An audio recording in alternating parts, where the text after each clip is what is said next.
Oke, sebelumnya assalamualaikum warahmatullahi wabarakatuh. Perkenalkan, nama saya Anas Muklis. Saya dari Prodi Hukum dengan NIM 111230098, yang dimana tugas ini saya buat untuk memenuhi tugas hukum pidana adat, yang dimana itu tugasnya tentang pamali di daerah kita masing-masing, yang dimana pamalinya itu duduk di depan pintu. Di sini saya sudah membawa narasumber, yang dimana narasumber kita nih cukup bagus ya. Untuk kakak silakan diperkenalkan diri.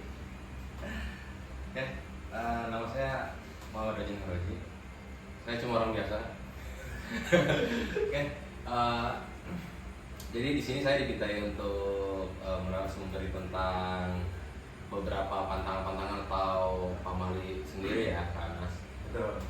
Tadi sudah sempat disampaikan bahwasanya Kak Anas menanyakan materi tentang duduk di depan pintu. Betul. Ya, memang itu adalah suatu pantangan atau suatu pamali di daerah kita, karena memang orang zaman dahulu itu memantangkan hal tersebut dengan dalih bahwasanya jika kita duduk di depan pintu itu akan menghalangi jodoh kita masuk, ya, ataupun rezeki kita masuk. Tapi secara logikanya mungkin ketika kita duduk di depan pintu itu akan menghalangi akses masuk dan keluar. Betul sekali. Ya, jadi untuk duduk di depan pintu itu mungkin seperti itu ya pamalinya ya, Bung Anda. Betul. Yang dimana pamali itu kan duduk di depan pintu ya. Ya, kalau kita membantai itu duduk di depan pintu itu bisa dibilang menghalangi orang akses untuk masuk. Betul kan, Pak Haji? Ya, Betul. Nah, dan selanjutnya itu ada yang namanya maghrib di luar rumah. Maghrib di luar rumah itu emang di kita itu yang namanya itu orang sholat, kita di luar. Itu sangat berpamali banget, dan dimana bakal dijelaskan lebih detail lagi sama Kak Haji. Ayo silakan Kak Haji. Oke, untuk poin kedua ya, maghrib di luar rumah. Memang secara pemikiran orang zaman dahulu mungkin karena memang ya di Indonesia tersendiri juga dahulu itu masih banyak hutan-hutan belantara atau kayak kalau mungkin bahasa daerah sininya leuweung. Betul. Ya, jadi takutnya katanya digondol sama hantu, Halus. ya, ataupun ada binatang buas gitu ya kan, yang menghampiri ketika kita duduk di depan rumah atau di luar rumah ketika maghrib sudah menjelang. Nah, kemudian juga memang kita itu memang tidak diperbolehkan ya di dalam Islam sendiri maghrib di luar rumah itu, karena memang yang pertama tadi memang waktunya untuk ibadah ya. Betul.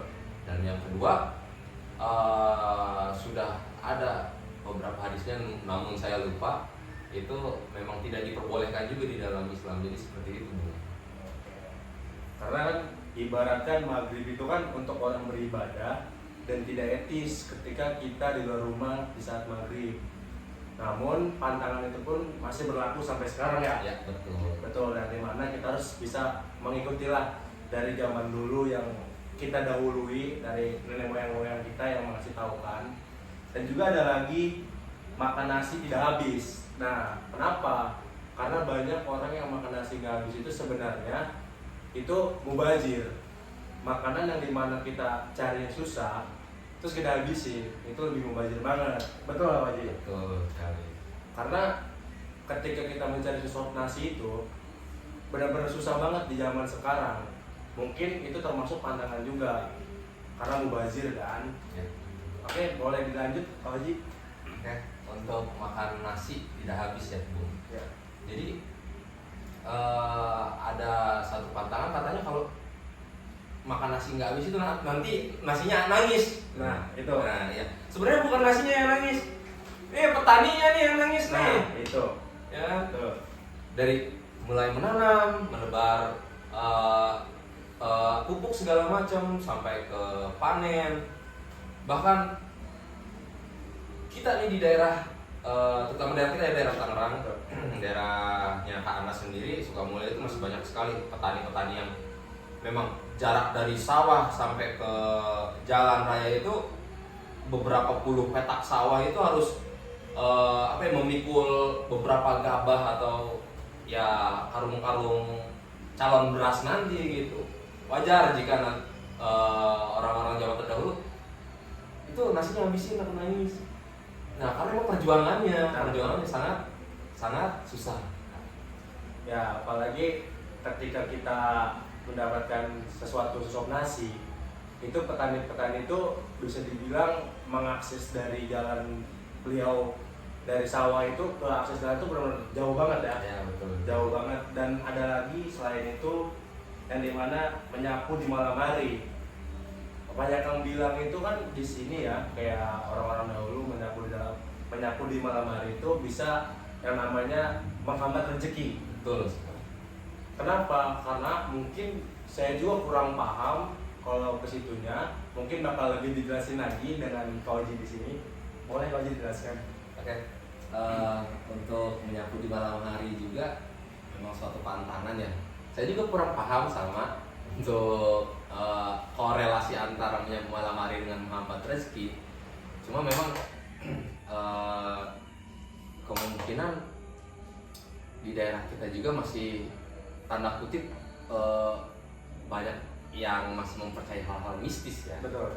Jadi katanya takutnya nanti ada juga yang bilang roh-roh halus yang atau leluhur-leluhur kita nih yang mau berkunjung itu ikut kesapu juga katanya. Nah, cuma kita juga kurang tahu nih karena kita nggak paham hal tersebut gitu ya.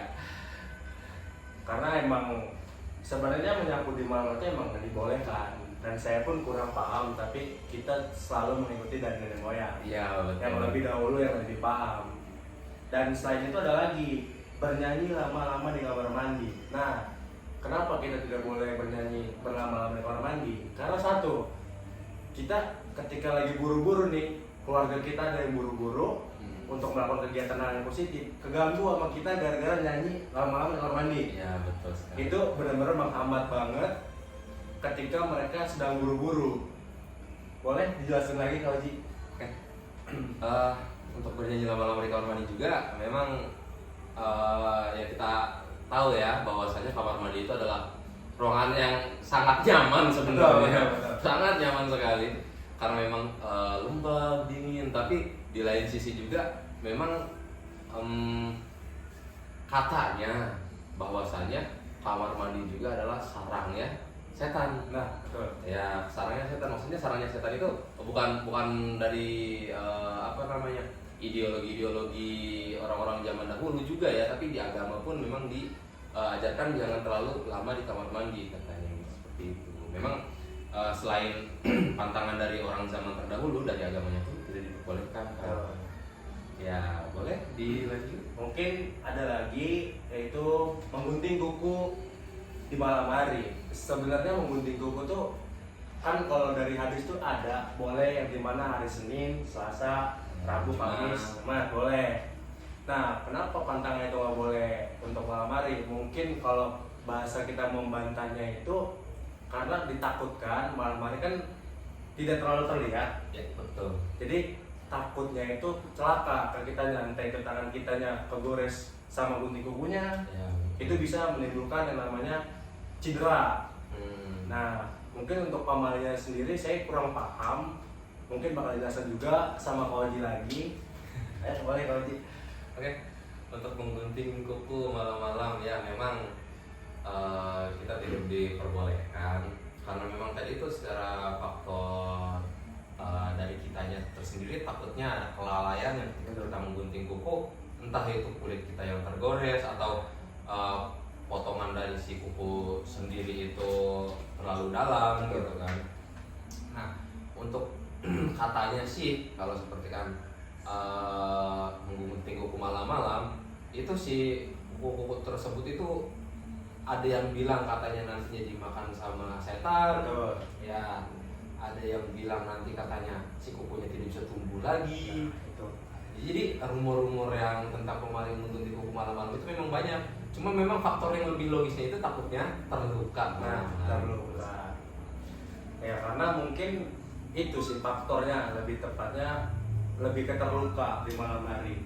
Makanya disebut pamali.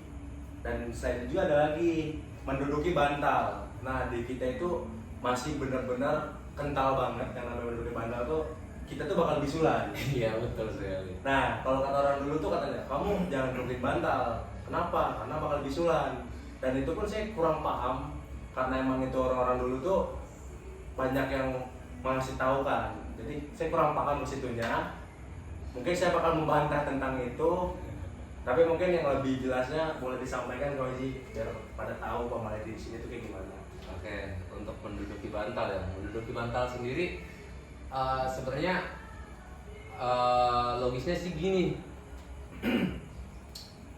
Bantal itu kan untuk di daerah kita ya, bantal sendiri itu biasanya dipakai untuk tidur, untuk kepala. Betul. Ya, jadi alangkah lebih baiknya ya untuk kepala bukan untuk didudukin atau untuk pantat kita gitu ya, untuk bawah kita. Itu sendiri kan udah masuknya ke zolim tuh, bukan menempatkan sesuatu bukan pada tempatnya. Betul. Iya, jadi lebih ke zolim aja sih sebenarnya, bukan kayak ini takut bisulan atau apa gitu ya. Mungkin itu kan kata orang zaman dahulunya, tapi korelasinya juga kurang juga ya kalau seperti kan ini, karena memang saya sendiri juga sempat orang yang sempat penasaran tentang bisul ini untuk menduduki bantal. Saya sempat coba tapi nggak bisulan juga gitu. Itu makanya. Iya.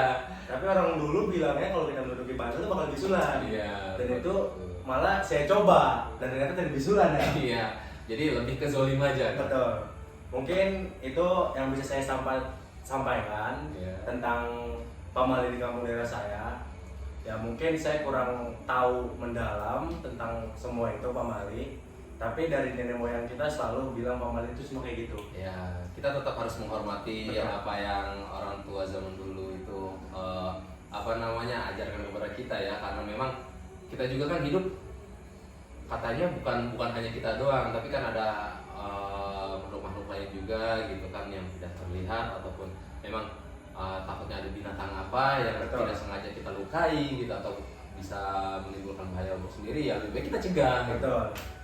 Ya karena kesimpulannya itu yang dimana ya kita harus bisa menghormati yang namanya pamali di kampung kita masing-masing. Yang lebih dahulu lebih tahu, mungkin kurang lebihnya mohon maaf atas kejelasan saya. Saya Anas Mukhlis dengan mengundurkan diri semuanya. Bila ada kata yang kurang enak dan kurang jelas mohon dimaafkan. Terima kasih. Wassalamualaikum warahmatullahi wabarakatuh.